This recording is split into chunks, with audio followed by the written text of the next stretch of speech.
Star Wars Episode III: Revenge of the Sith.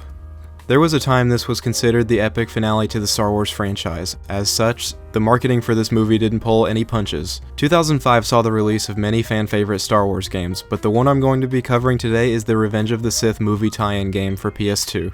I figured now would be a great time to make a video centered around this game, as the film just returned to theaters to celebrate its 20th anniversary. Stay tuned for the re-release of this video in 2045. This game is from that era where games didn't have particularly long stories, so to account for this, developers would make games absurdly difficult so you couldn't just play through the whole game in one sitting. The focus of today's video is to complete Star Wars Revenge of the Sith on the hardest difficulty without dying. If at any time I die, I will restart the level and try again from the beginning so you can laugh at me. This is where the fun begins. The game begins with an opening crawl and scenes ripped straight from the film that will undoubtedly get me sent to copyright jail. So I'm just gonna skip that and start with the opening mission. Anakin Skywalker and Obi-Wan Kenobi arrive on the Separatist ship, the Invisible Hand, to rescue Chancellor Palpatine, who is kidnapped by General Grievous in a cartoon that Disney wishes you would forget about. I spent about 10 minutes just standing there like an idiot trying to fix the graphics in my emulator.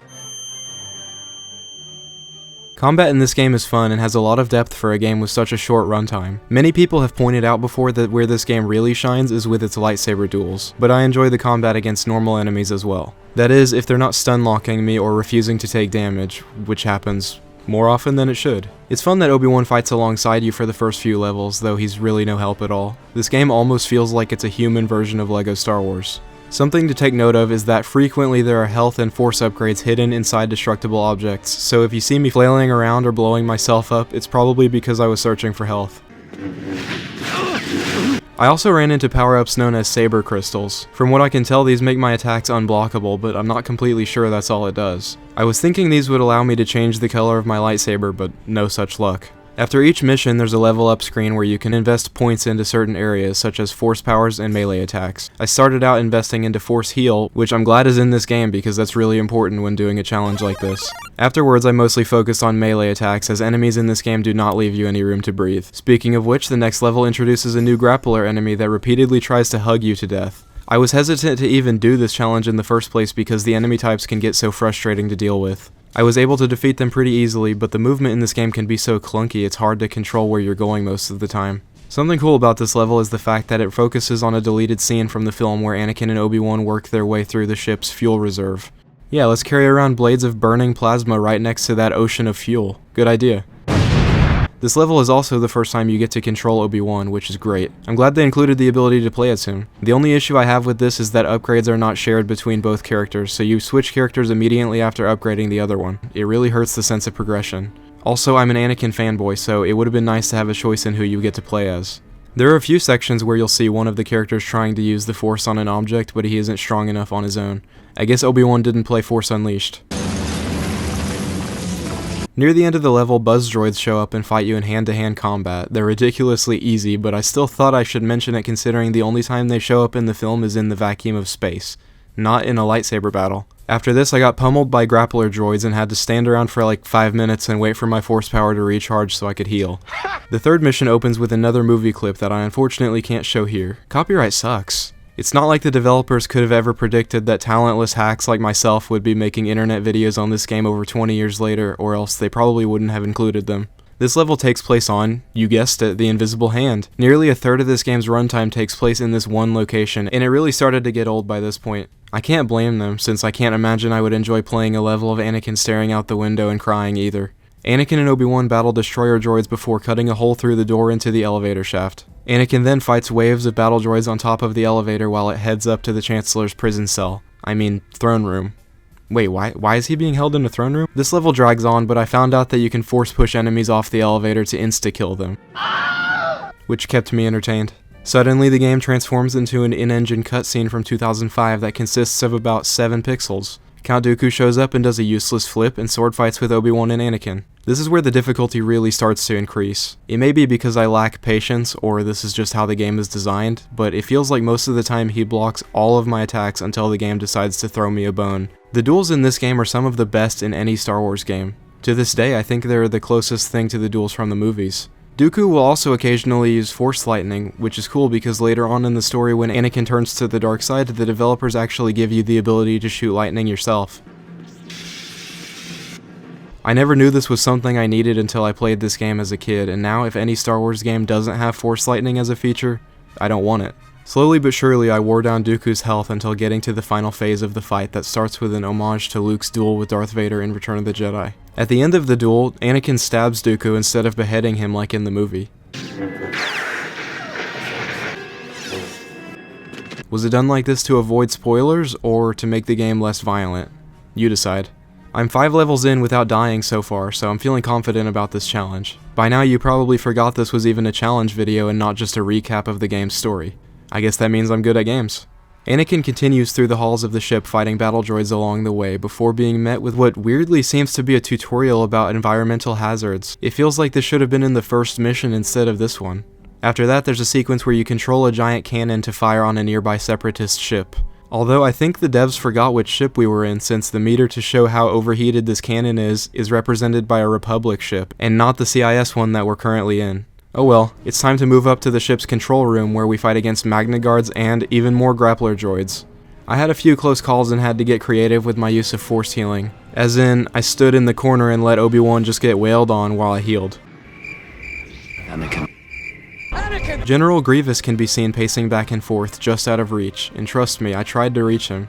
When I was younger, I was convinced if I could just swing the lightsaber far enough, I could activate a secret boss fight against him in this mission. I have no idea where I got that idea from, but that would be cool, right? Grievous escapes, and the Jedi are left to land what's left of the ship back on Coruscant. Anakin! The game doesn't concern itself with explaining how all of this transpires. It's more important that we ignore all that and jump to the next set piece on Utapau. Obi-Wan searches the city for General Grievous, destroying battle droids along the way, before encountering a new, deadlier super battle droid that picks you up and throws you across the room.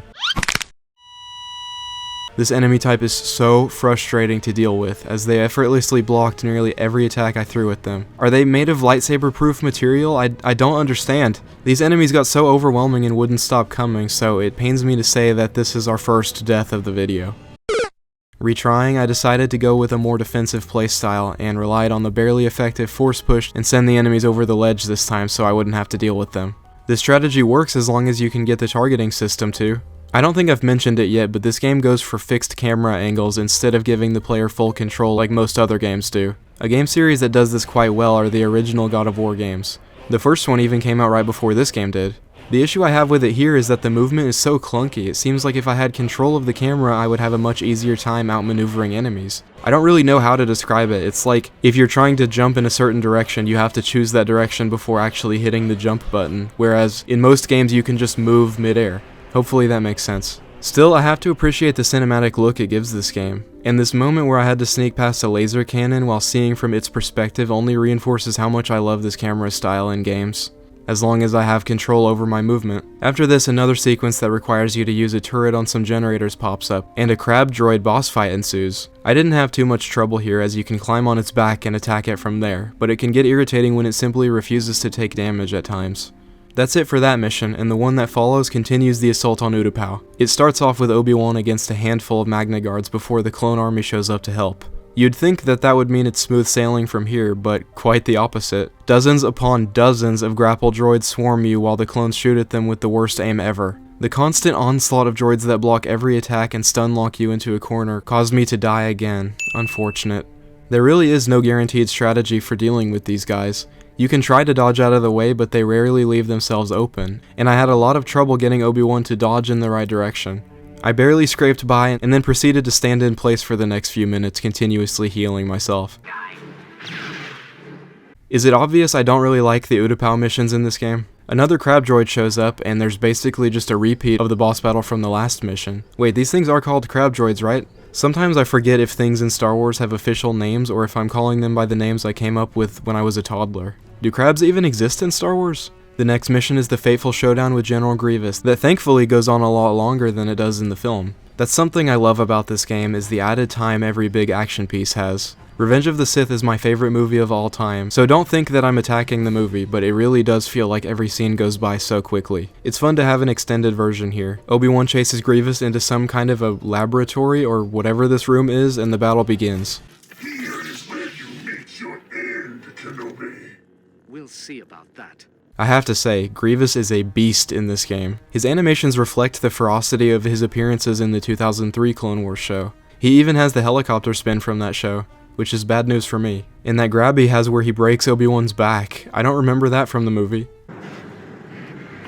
The fight takes place across multiple rooms and cave systems. People who complain about the Anakin vs. Obi-Wan fight in the movie must have hated this game. For some reason during this fight, my game glitched out and started displaying this really distracting rainbow texture all over the screen. What is happening? Despite this, I won the battle and Grievous took a lightsaber to the chest.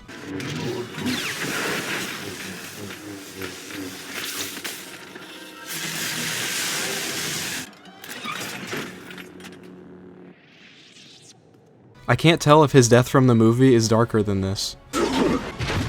That was the toughest battle yet, but I made it through in one piece. Oddly enough, I remember the duels being the hardest part of this game, but I'm struggling much more against basic enemies. Maybe the duels aren't affected by playing on hard mode. Wait a second. The game never asked me which difficulty I wanted to play on. I played halfway through this game on normal difficulty.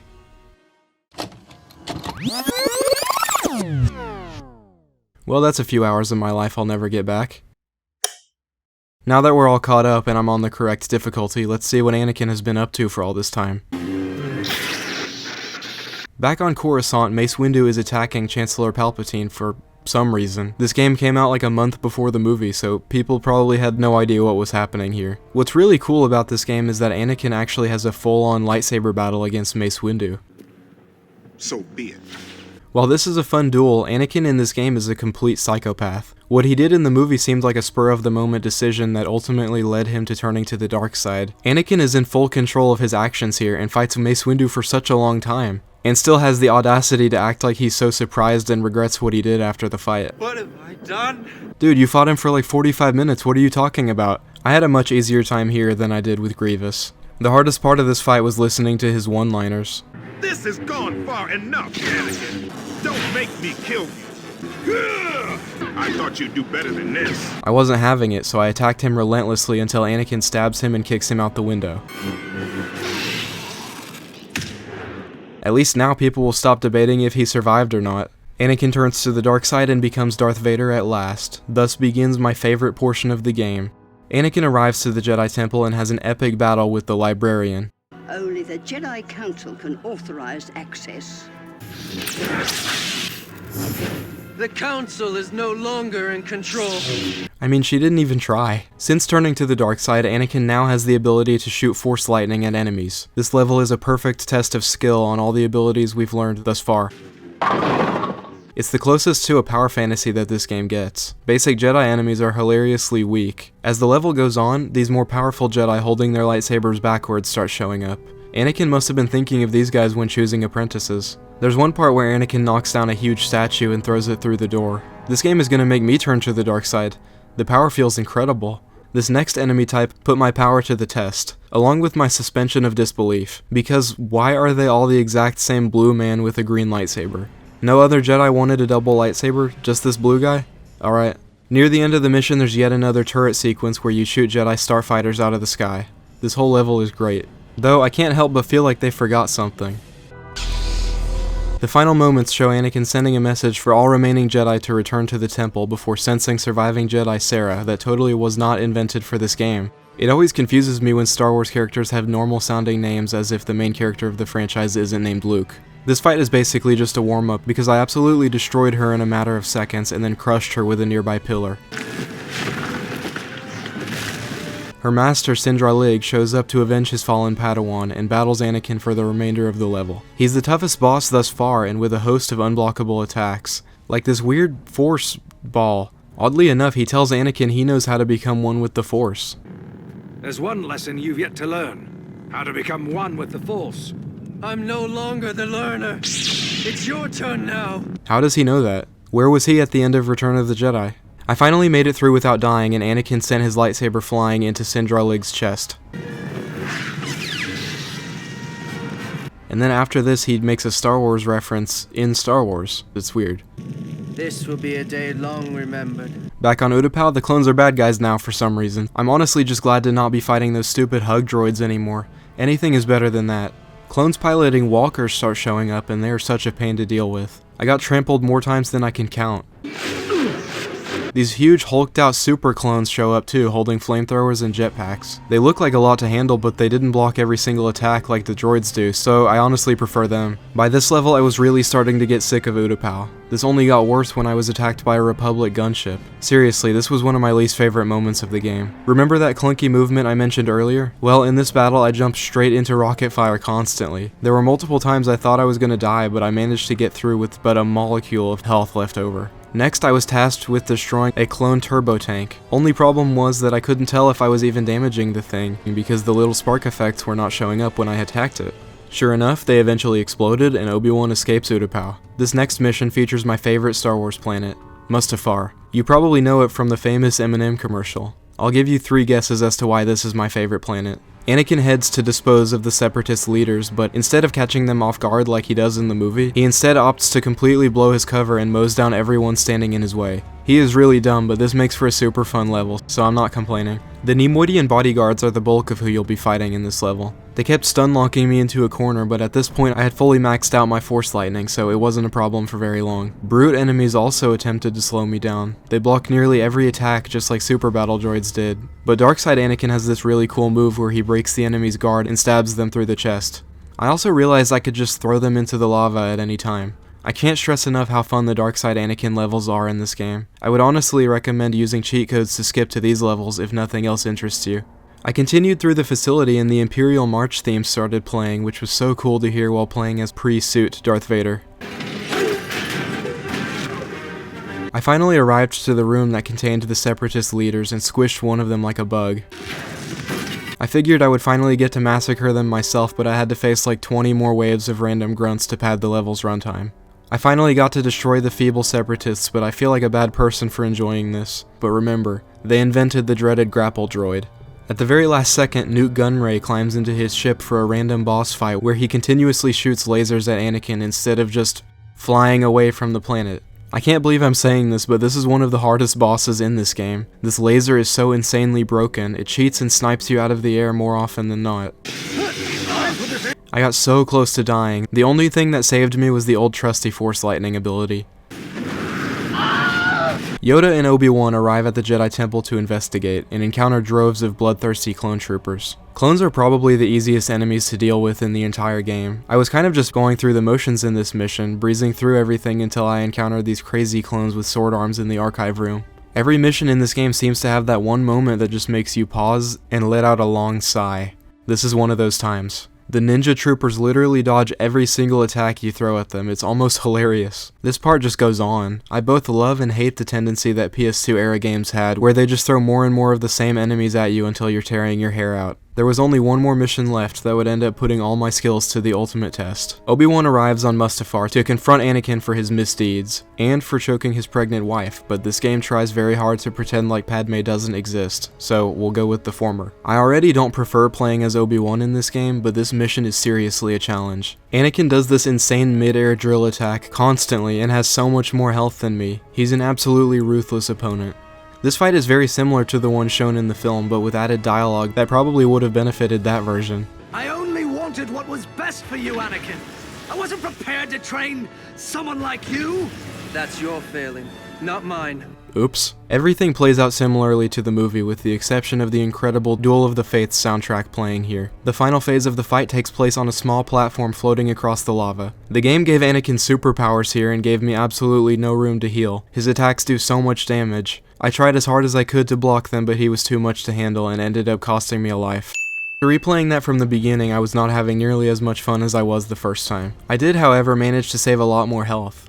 The final encounter was incredibly close, but I finally defeated Anakin and sliced him into more pieces than a Lego Death Star. It then abruptly cuts to a moment of Anakin in the Darth Vader suit like it's some triumphant moment or something. Obi-Wan then delivers baby Luke Skywalker to Uncle Owen and Aunt Beru, because forget about Princess Leia, I guess. While that is technically the end of the main story, there's the added bonus of being able to replay the Mustafar confrontation from Anakin's perspective. It's a little easier as Anakin since I have my dark side hacks, but still pretty challenging. When you complete this version of the level, Anakin kills Obi-Wan and the Emperor and then proclaims himself Emperor of the Galaxy.